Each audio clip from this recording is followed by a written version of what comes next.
2 डिसेंबर 2025 रोजी आपल्या सातारा नगरपालिकेच्या निवडणूक प्रक्रिया चालू असताना प्रभाग 5 ब इथं मी उमेदवार म्हणून उभा होतो प्रत्यक्ष निवडणुकीला. 2 तारखेला सकाळपासून म्हणजे 2 तारखेच्या आधी 3 दिवस खूप आमच्या प्रमाणात इथं खूप प्रमाणात पैसे वाटप चालू होतं. 3-4 वेळा मी स्वतः फोन केला पोलीस यंत्रणेला की असंच होतंय, जरा येऊन चेक करायचं. तरी कुणी त्यावेळेला दखल घेतली होती. आम्ही म्हणून सोडून द्या.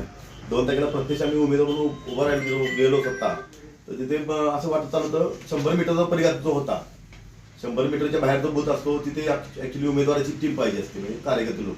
तर त्याची झालं असं त्या बूथवर कोणच नव्हतं, त्यांच्या कुणाच्याच बूथवर कोण सगळी जे ते 100 मीटरच्या परिघाच्या आतमध्ये. तिथं स्वतः मी 2-3 वेळा आमचे पालकमंत्री आहेत शंभराती असायचे त्यांच्यावर निरोप गेला SP सरांना किंवा लोकल आपले PI ना. ते 2-3 वेळा तेव्हा आले होते, पण ते लोक येऊन गेले की परत तेच चालू व्हायचं की यायचे वयस्कर आणलाय बाबा, पाणी घेऊन जातोय, वडापाव घेऊन जातोय, सँडविच घेऊन जातोय कोणाला. भरपूर वेळा बोलले हे प्रकार बंद करा तुम्ही असे. तर ते चालूच झालं होतं. तसा प्रकार झाला. दुपारचा 1च्या आसपास मला आपले उमेदवार होत्या त्यांचा मला बोलल्या मला त्या खाली पैसे वाटप चालेल म्हणून समोरच कुठं रिमांड होमच्या इथे. तर आमचा एक कार्यकर्ता आहे महेश उदास म्हणून, त्याला बोललो त्याला खाली जाऊन बघून ये. त्याच्या आधी सुद्धा 11 वाजता आमचा हे आपले बूथ आहे ITIच्या इथं, तिथं आमचा अमोलिंगोलिंग बूथ प्रमुख बसलेला. त्याने 2 वेळा तिथं हे केलं, चिठ्ठी दाखवली त्या केंद्र प्रमुखाला. 2 वेळा त्यांना ऑब्जेक्शन तिथं घेतलेलं आहे लिगली. तरी पण त्यांनी काही निवडणूक थांबवली नाही, काय नाही.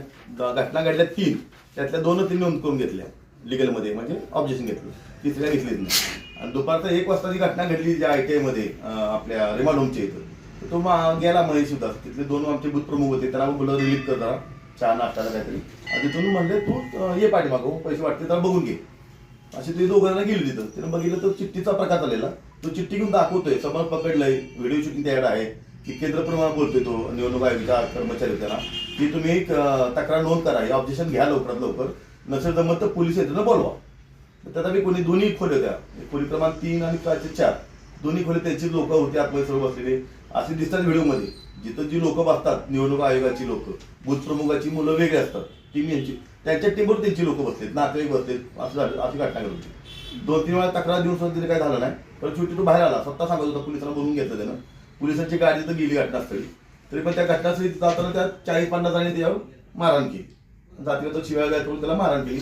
एकटा बघून 40-50 जणांनी त्याला तुटून पडले त्यावर.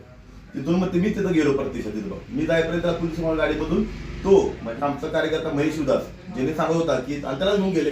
प्लस ज्याला पकडलं टोनपे म्हणून मुलगा होता तो, त्याच्याने चिठ्ठी आणली आतमध्ये 100 मीटरच्या आतमध्ये चिठ्ठी आणली म्हणून हा नियम आहे आजच्या सुविधेचा. तरी पण तो चिठ्ठी दाखवत होता की ही चिठ्ठी आलेली आतमध्ये. त्या टोनपेला आणि महेश उदास आमचा कार्यकर्ता ह्याला दोघांना घेऊन पोलीस यंत्रणा येत आली. तिथून तसंच मी छोट्या गाडी घेऊन आपली माझ्या कार्यकर्ता सगळं बूथ प्रमुख घेऊन तिथं मी पोहोचलो पोलीस स्टेशनला की नक्की काय प्रकार चाललंय. तर त्यावेळेला ते पोलीस काही तक्रार घेत नव्हते. मग असेच आमचे सामाजिक कार्यकर्ते मोठे बंधू आहेत आमचे, त्यांना आमच्या कार्यकर्त्यांनी फोन केला असं घटना घडलेली आहे. तिथं ते स्वतः मोठे बंधू सुद्धा आले. फोन झाले, कोणी करून SP कुणी तक्रार दखल घेतली नाही, काय नाही. मग तिथे आम्ही तिथं आंदोलन केलं. 1:37 मिनिटांनी आम्ही तिथं बसलो होताच. मी बसलो, आमचे सर्व कार्यकर्ते तिथं बसले, ज्या ज्या बूथवर होते ना ते सर्व येऊन बसले की नवीन पद्धत थांबवा. तिथलेही लोकल PI आले मस्के साहेब. तरी पण 2 मिनिटात म्हणले आलो. ते काय परत आलेच नाही. ते आम्ही 4 पर्यंत त्यांची वाट बघितली, सायंकाळी 4 पर्यंत. ते आलेच नाही. मग ते आमचे मोठे बंधू म्हणजे 2 मिनिट थांबा, लाईट चालू आहे मध्ये. म्हणजे महेश उदास म्हणून आमचा कार्यकर्ता त्याने थांबवलं आणि ते तक्रार तरी दाखल करून घ्या बोललो. तरी तक्रार पण त्यावेळेस दाखल घेतली नाही. DYSP तर रात्री 8 वाजता आले. ऍक्च्युली तो म्हणतोय रात्री शिवाय गेली लवकर करा, पण DYSP तिथं आले नव्हते. असं सर्व प्रकरण घडलेलं आहे. आणि तोच आम्ही सर्व आमच्याकडे जे पुरावे असते ते पुरावे घेऊन आम्ही हायकोर्टमध्ये आणि निवडणूक आयोगाला तक्रार दाखल केली. त्या दिवशी 3 वाजता 4 वाजता आम्ही सर्व म्हणजे बारकुल साहेब आहेत प्रांताधिकारी, त्यांच्याकडे तक्रार अर्ज केला होता. आणि CO आहेत आपले सातारा नगरपालिकेचे जळक सर, त्यांच्याकडे पण आम्ही तक्रार नोंद करून लगेच बारनेचीला पत्र देऊन आले की अशी ती घटना घडली. आणि त्यानंतर कोणी शहानिशा अजूनपर्यंत कोणी घेतली नाही. म्हणून आम्ही आपल्या हायकोर्टात गेलेलो आहे, काल दाखल केलेली आहे कोर्टात. हायकोर्टात काल किती वाजता याचिका दाखल केली? काल 3 वाजता झाले. त्याची पिटिशन क्रमांक वगैरे काय आहे ना, देतो. आता मागणी आमची तर मतदान सगळं थांबावं आणि फेरनिवडणूक व्हायची, हे 2 आम्ही मागणी सांगितले. फक्त 5 नंबरची, फक्त 5 ब